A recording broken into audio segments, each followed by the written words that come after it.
जी sir, बताइए आज जो प्रेस मीट बुलाई है ये किस मकसद से बुलाई गई है? आज के प्रेस मीट का मकसद 16 अक्टूबर को अलहाज सीएम इब्राहिम साहब की क़ियादत में जो इस वक्त जनता दल के सदर हैं, उन्होंने एक मीटिंग बुलाई है बामकाम सीएमए ग्रैंड फंक्शन हॉल बरोज़ा पीर को ये मीटिंग मुनक़्क़द की गई है। ये मीटिंग मुनक़्क़द करने का मकसद इस वक्त जनता दल सेक्युलर पार्टी जो एक कम्युनल पार्टी यानी बीजेपी से उन्होंने दोस्ती कर ली है, यानी अलाइंस कर लिया है। ये अलाइंस करने के बाद पूरे रियासत कर्नाटक में जो सेक्युलर ज़हीन के लोग हैं, जो सेक्युलरिज़म को लाइक करते हैं, पसंद करते हैं, इसमें जीना चाहते हैं, ऐसे लोगों की कसीर तादाद के दरमियान एक बेचैनी महसूस की जा रही है। और जो सेक्युलर जहन रखने वाले ये सवाल कर रहे हैं कि इस वक्त जनता दल को सेक्युलर जो नाम है, यस जो नाम है, उसको हटा देना चाहिए। इस पर कई एलिगेशंस आ रहे हैं। तो जनता दल के सेक्युलर के जो कायद हैं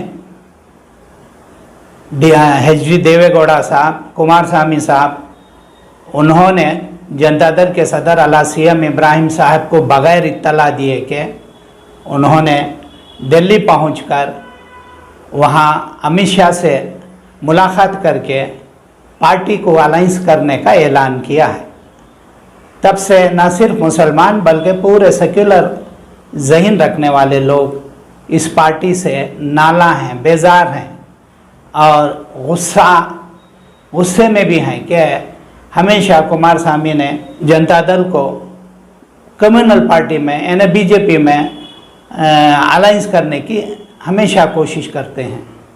इस ताल्लुक़ से अलहाज सीएम इब्राहिम साहब ने मीटिंग बुलाई है जिसमें रियासत कर्नाटक के तमाम एमएलएस, एक्स एमएलएस और कायदीन, लीडर्स, वर्कर्स, उसके चाहने वाले इस मीटिंग में शिरकत करेंगे।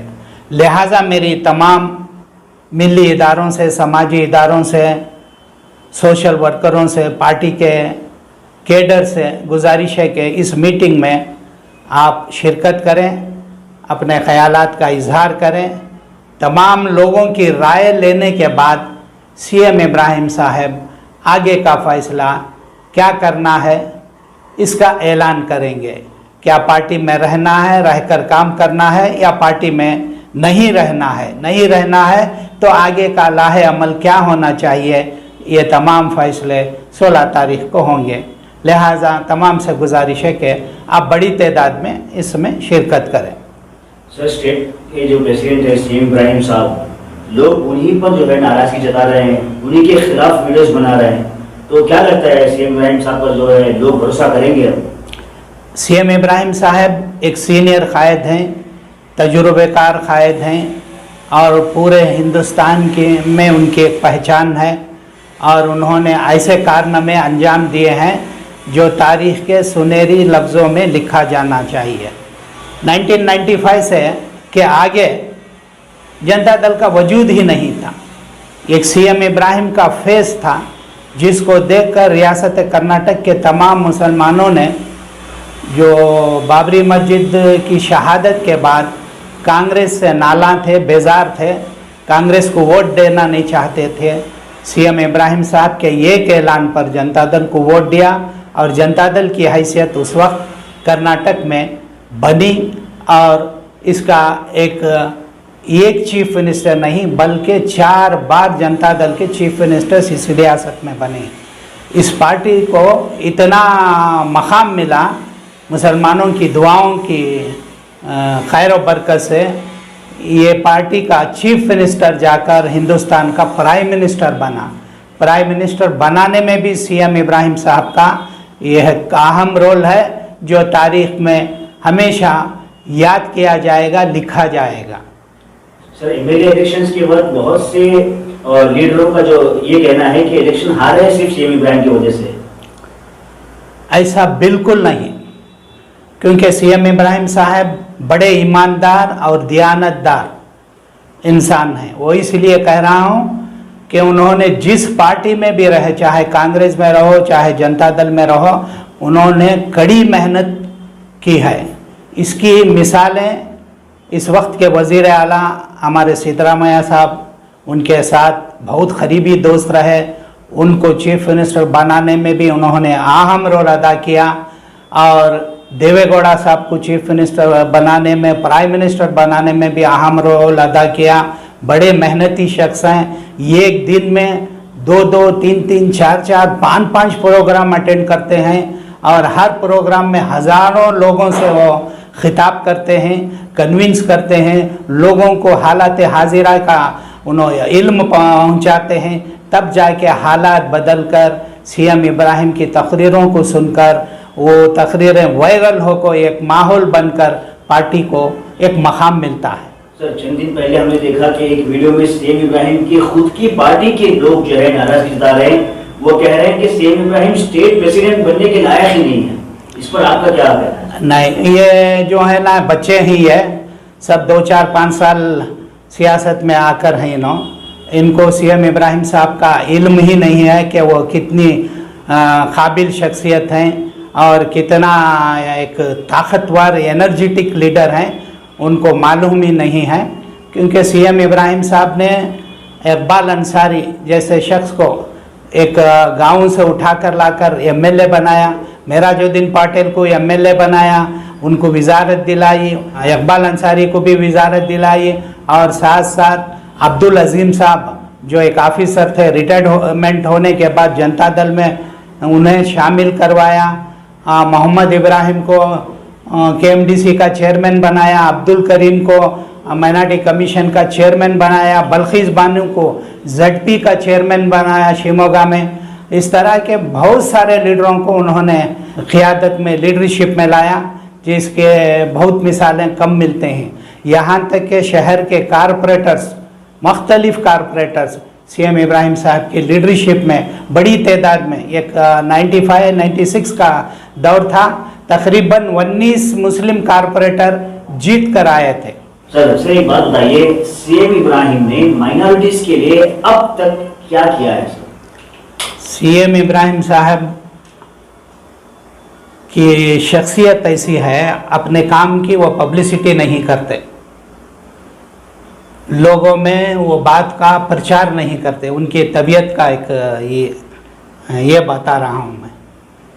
हुबली ईदगाह का मसला एक ऐसा गंभीर मसला जो 25 साल से लोग बिलखुसूस मुसलमान, उनको तकलीफ पहुँचती थी, दंगे हो जाते, फसाद हो जाते, लाठीचार्ज हो जाती, फायरिंग हो जाती, लोग मर जाते, बच्चे यतीम हो जाते हैं, मावें बेवा हो जाती, बीवियाँ, इस तरह के हालात वहाँ गुजरते थे। जैसे ही इन्होंने जनता दल को 1995 में यहाँ लाया, देवेगौड़ा को चीफ मिनिस्टर बनाया, तो सबसे पहला मसला हुबली ईदगाह का इन्होंने हल किया।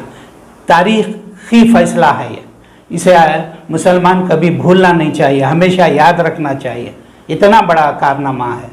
उसके बाद उन्होंने दूसरा वो मसला जो रिजर्वेशन, मुसलमानों को 4% रिजर्वेशन देने का जो ऐलान कराया, वो सीएम इब्राहिम साहब की मारिफत से, देवेगौड़ा के अप्रूवल पर मुसलमानों को 4% रिजर्वेशन 96 में मिला। वहाँ से लेकर आज तक तकरीबन 30 साल का अरसा होते आ रहा है। हमारी कौम को नौकरियों में रिजर्वेशन मिला, एडमिशनों में रिजर्वेशन मिला। आज हज़ारों लाखों बच्चे इंजीनियर्स, डॉक्टर्स मुसलमानों के बने। ये छोटा मोटा काम नहीं था, इतना बड़ा काम उन्होंने किया।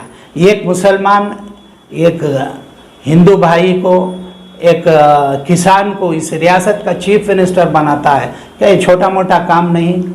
एक मुसलमान उसी किसान को हिंदुस्तान का प्राइम मिनिस्टर बनाने में अहम रोल अदा करता है, ये कोई छोटा काम है? ये एक काउंसलर आज बना नहीं सकते, मुल्क का प्राइम मिनिस्टर बना और पूरे मुल्क को 1.5 साल चलाए ना। और कश्मीर का जैसा मसला, कश्मीर का एक ऐसा मसला था, 15 साल से वहाँ इलेक्शंस नहीं हुए थे, तकरीबन 15 साल से मुसलमानों पर जुल्म और सितम के पहाड़ तोड़े जा रहे थे। जब देवेगौड़ा साहब प्राइम मिनिस्टर बने तो सबसे पहले सीएम इब्राहिम ने उनकी तवज्जो कश्मीर की तरफ कराई। 3 मरतबा सीएम इब्राहिम साहब और देवेगौड़ा साहब उस रियासत का यानी कश्मीर का दौरा किया। दौरा करने के बाद वहाँ इलेक्शन कराया। इलेक्शन कराने के बाद वहाँ जमहूरियत बहाल हुई, वहाँ एक मुसलमान चीफ मिनिस्टर बना। ये छोटे मोटे कारनामे, ये ज़रा अनजान लोग जिनको सियासत मालूम नहीं, ज़बान में जो आए दिल में आए जो बकती, उनको बकना नहीं चाहिए। उनके काम क्या है उसको मालूम करना चाहिए।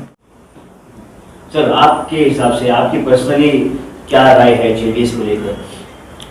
मैं as a general secretary media incharge, मेरी पर्सनल राय क्या है, सीएम इब्राहिम जो फैसला लेंगे वही हमारा फैसला, क्योंकि वो हमारे कायद हैं, हमारे लीडर हैं, हमारे रहनुमा हैं। कौम की एक फ़िक्र तड़प रख कर काम करने वाली शख्सियत हैं वो उनका जो तजुर्बा होता है वही उनके फैसले पर हम तमाम का फैसला होगा। अगर सीएम इब्राहिम कहे कि हम जेडीएस में ही रहेंगे, बीजेपी का साथ देंगे, तो मतलब आप लोग सब जो है बीजेपी का साथ देंगे? नहीं, सीएम इब्राहिम साहब कभी भी वैसे फैसले नहीं लेते।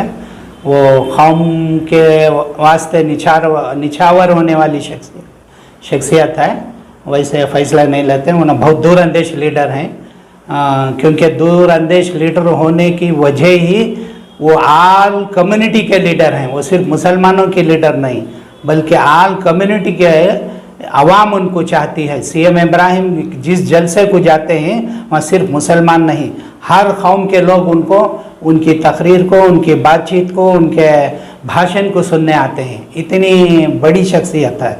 वो फैसले जो भी लेंगे, अवाम जो बोलेगी, उलमा जो बोलेंगे, लीडर जो बोलेंगे, कायद जो बोलेंगे, वर्कर्स जो बोलेंगे, उनकी बात को लेकर वो फैसला देंगे। सर, अवाम तो नाराज है, अवाम आना ही नहीं चाहती जेडीएस में। अब यहाँ पर 2 बातें हो सकती है। कुमारस्वामी सीएम इब्राहिम की बात नहीं सुनेंगे क्योंकि उनकी मुलाकात अमित शाह से हुई है, जो बहुत बड़ी बात है।